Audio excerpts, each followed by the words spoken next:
बिस्मिल्लाहिर्रहमानिर्रहीम, अस्सलाम वालेकुम। मैं हूं गुलाम रसूल भट्टी और आप देख रहे हैं मेरा यूट्यूब चैनल। नाज़िर, जिस तरह मैं हैरान होता हूं कि जिस तरह हमारे एक सबसे बड़े इंसाफ के ओहदे के ऊपर एक काजी को बिठाया गया और वो तासुब से भरा हुआ काजी है। और मैं इस बात पे भी आज हैरान हो रहा था कि एक पूरा साल गुजर गया, उसकी मुद्दत मुलाजमत जो है वो पूरी होने वाली है और इस कौम ने उस तासुब ज़दा शख्स को बर्दाश्त किया और उसको उस आला ओहदे के ऊपर फाइज रहने दिया और कौम उसको आज के दिन तक, जबकि कुछ दिन बाकी रह गए हैं उसकी मुद्दत मुलाजमत में, उसको बर्दाश्त कर रहे हैं। इसी वजह से फिर चेंज भी नहीं आता, इसी वजह से जो है वो आइन और कानून के पास जारी करने वाला कोई शख्स भी नहीं आता, क्योंकि आप लोग आवाज़ नहीं उठाते। क्योंकि आप लोग जिस तरह आइन और कानून की धज्जियाँ कुछ पिछले इस एक साल से लेकर उड़ाई गई हैं, जिस तरह आइन और कानून का मजाक बनाया गया है, जंगल का कानून यहाँ पे इस पूरे पाकिस्तान को कि जंगल बना दिया, बल्कि जंगल भी इससे बेहतर होते हैं। जंगल के भी कुछ कायदे कानून होते हैं, पाकिस्तान के अंदर वो भी कोई कायदा कानून नहीं है इस वक्त। और मैं हैरान हूँ कि वो इस वक्त आपसी लड़ाइयों के अंदर इस वक्त 28 करोड़ आवाम को भुला करके आपसी लड़ाइयाँ शुरू की हुई हैं। और आपको याद होगा कि अभी जस्टिस मंसूर अली शाह या जस्टिस मंसूर अली शाह जैसे जो चंद जजेस हैं, जैसे जस्टिस मोनीब अख्तर हैं, किस तरह उन लोगों को खुडे लाइन लगाने की कोशिश की गई और जस्टिस कादी फैज़ खुल करके जो उनका तासुब है वो आपके सामने आता रहा। और जस्टिस मंसूर अली शाह ने, आपको पता है, जो प्रैक्टिस एंड प्रोसीजर के अंदर जो सदारती ऑर्डिनेंस ला करके जो चेंजिंग्स की गई, जस्टिस मोनीब अख्तर को हटाया गया, इसके ऊपर जस्टिस मंसूर अली शाह ने एक बड़ा अहम स्टैंड लिया, ख़त लिख दिया और जिस कमेटी का हिस्सा बनने से इनकार कर दिया।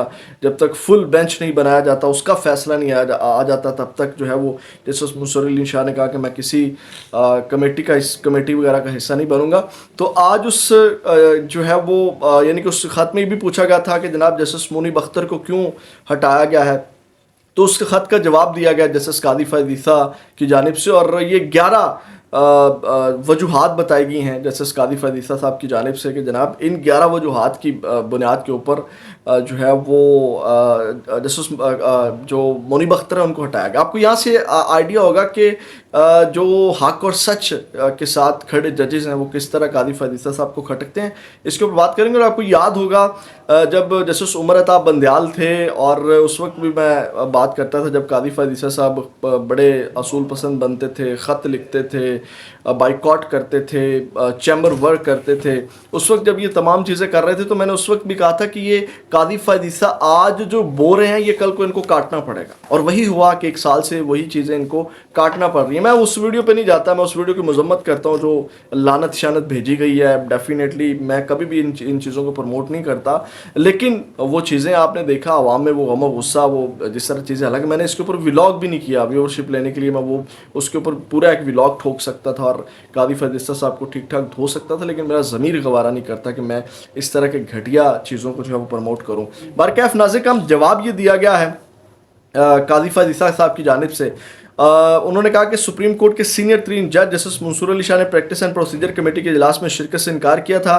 जस्टिस मंसूर अली शाह ने ख़त लिखकर सदारती ऑर्डिनेंस पर तहफ़्फ़ुज़ात का इजहार किया था, जैसे मैंने आपको बताया। अब नाज़िर, जस्टिस मंसूर अली शाह के ख़त पर चीफ जस्टिस कादी फैज़ ने जवाबी ख़त लिखा है। तहम चीफ जस्टिस कादी फैज़ के लिखा गया जवाबी ख़त के मंदरजात ताहाल सामने नहीं आ सके, लेकिन 11 वजूहात जो हैं वो मैं आपके सामने रख देता हूँ। उनमें नाज़िर, एक तो चीफ जस्टिस ने अपने जवाब में लिखा कि जस्टिस मोनीब अख्तर का सीनियर जजेस से रवैया इंतहाई सख्त था। ऐसा जस्टिस मंसूर आपके इसरार पर किया गया। कानूनन आप इस बात पर सवाल नहीं उठा सकते। अच्छा, ये जो बात है ना, सख्त रवैया था। अब ये जो सख्त रवैया ना, ये खामखा नहीं होता किसी के साथ। डेफिनेटली आपको पता है ये जो आइनी पैकेज, आइनी तरमीम लाने की कोशिश की गई और जिस तरह एक शब खून मारने की एक कोशिश की गई, डेफिनेटली या जो बेंचेस बनाने की कोशिश की जाती होगी, या जो जनाब मेरी हमायत कादी साहब चाहते होंगे, तो जस्टिस मोनीब अख्तर ने उसके ऊपर स्टैंड लिया होगा, मोहर लगा दी है। आज कादी फैज़ ने ये ख़त लिख के justice Monib Akhtar right side पे खड़े हैं, हक और सच के साथ खड़े हैं। और सख्त रवैया क्यों होगा? बिला वजह तो नहीं ना होगा, किसी ना किसी बात पे तो होगा, कुछ ना कुछ तो आप गलत काम करते होंगे जिसके ऊपर मोनीब अख्तर आपको टोकते होंगे। फिर नाज़िर, चीफ जस्टिस ने अपने ख़त में लिखा कि जस्टिस मंसूर कानूनन ये भी आप नहीं पूछ सकते कि मेरा तीसरा रुकन किसे नामज़द करूं, نہ کروں، تاہم چونکہ میں ہمیشہ احتساب اور شفافیت کی حمایت کرتا رہا ہوں، میں وجوہات فراہم کروں گا۔ جسٹس منیب اختر کو کیوں تبدیل کیا گیا یہ یاد رہے کہ میں آپ کے اصرار پر کر رہا ہوں تاکہ کوئی ناراض نہ ہو جائے۔ جسٹس منیب نے درخواست گزاروں کے قانونی حق کے برخلاف ارجنٹ آئینی مقدمات سننے سے انکار کیا۔ اب یہ وجوہات ہیں جو میں آپ کے سامنے رکھنے جا رہا ہوں، جو انہوں نے بتائی کہ ان کو کمیٹی سے کیوں نکالا گیا ہے۔ ناظرین کرام، انہوں نے کہا کہ ایک تو جسٹس منیب نے درخواست گزار کے قانونی حق کے برخلاف ارجنٹ آئینی مقدمات سننے سے انکار کیا۔ چیف جسٹس پاکستان قاضی فدیثہ نے جسٹس منصور علی کو اپنے جوابی خط میں لکھا کہ جسٹس منیب اختر نے پریکٹس اینڈ پروسیجر قانون کی سخت مخالفت کی تھی۔ جسٹس منیب ان 2 ججوں میں تھے جنہوں نے گرمیوں کی پوری چھٹیاں کی، مقدمات کے بوجھ سے لاپرواہ ہو کر گرمیوں کی پوری چھٹیاں کی۔ جسٹس منیب چھٹیوں کے دوران عدالت کا کام کرنے کے لیے دستیاب نہیں تھے۔ اب یہ وجوہات آپ سنتے رہیں کس طرح کی وجوہات دے رہے ہیں۔ چھٹیوں پر ہونے کے باوجود انہوں نے کمیٹی میٹنگز میں شرکت پر اصرار کیا، جو کہ اگلے سینئر جج جسٹس یحییٰ پر ان کا عدم اعتماد ظاہر کرتا ہے۔ پھر انہوں نے اپنے خط میں لکھا قاضی صاحب نے کہ پریکٹس اینڈ پروسیجر ایکٹ کہتا ہے کہ ارجنٹ مقدمات 14 روز میں سماعت کے لیے مقرر ہوں۔ جسٹس منیب اختر نے درخواست گزاروں کے آئینی اور قانونی حق کے برخلاف ارجنٹ آئینی مقدمات سننے سے انکار کیا اور چھٹیوں کو فوقیت دی۔ سپریم کورٹ کی روایت کے برعکس اپنے سینئر ججوں ایڈ ہاک ججز کا احترام نہ کیا۔ سینئر ججز کو ایسے 1100 مقدمات کی سماعت تک محدود کر دیا۔ ایڈ ہاک ججز کو شریعت ایپلٹ بینچ کے مقدمات سننے نہیں دیے گئے۔ اور چیف جسٹس نے لکھا کہ جسٹس منیب اختر نے کمیٹی کے ایک معزز رکن سے غیر شائستہ درشت اور نامناسب رویہ اختیار کیا، جس میں تمام چیف جسٹس شامل تھے اور سینئر ترین جج بھی اس کا حصہ تھے۔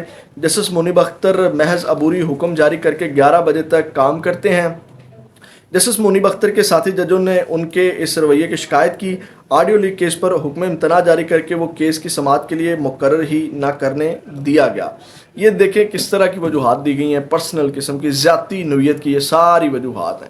یعنی کہ رویہ نہیں ٹھیک تھا، بلا نہیں ٹھیک تھا، وہ نہیں ٹھیک تھا، یعنی کہ کوئی ایسی حرکت نہیں بتائے گی جو منیب اختر صاحب نے غیر آئینی اور غیر قانونی حرکت کی ہو۔ جسٹس منیب اختر مطلب رویہ شائستہ نہیں تھا، رویہ ٹھیک نہیں تھا، یہ آپ دیکھیں اس طرح کی وجوہات دے رہے ہیں۔ اور اس کے لیے قاضی صاحب نے صرف ان کے رویے کی وجہ سے جو ہے وہ اپنی اصول پسندی کو جو ہے وہ پاؤں کے تلے ایسے روندا ہے کہ آپ سوچ نہیں سکتے۔ آپ کو پتہ ہے کہ آرڈیننس کے کتنا خلاف تھے اور قاضی فدیثہ صاحب کا صدارتی آرڈیننس کے خلاف فیصلہ آیا ہوا ہے، اور جناب وہ اصول پسندی انہوں نے جو ہے اڑا کے رکھ دی۔ اور پھر پریکٹس اینڈ پروسیجر کا جو معاملہ تھا وہ جناب فل کورٹ سنے گا، فل کورٹ بیٹھے گا، تو پھر جو ہے وہ میں جناب بیٹھوں گا نہیں تو چیمبر ورک کرتا رہوں گا۔ اور وہ جناب صدارتی آرڈیننس کو آپ نے قبول کر لیا، صرف منیب اختر کے رویے کی وجہ سے آپ نے اپنی اصول پسندی بدل لی۔ تو یہ ہمارے قاضی القضاء کا حال ہے، ہمارے وقت کے قاضی کا یہ اصول پسندی ہے۔ یہ وہ جناب 1 سال سے، اور آپ نے کتنے کو کام کیے ہیں، سوائے آپ نے لائیو سرکس لگانے کے مجھے آپ کی کوئی اچیومنٹ اس پورے 1 سال میں نظر نہیں آتی،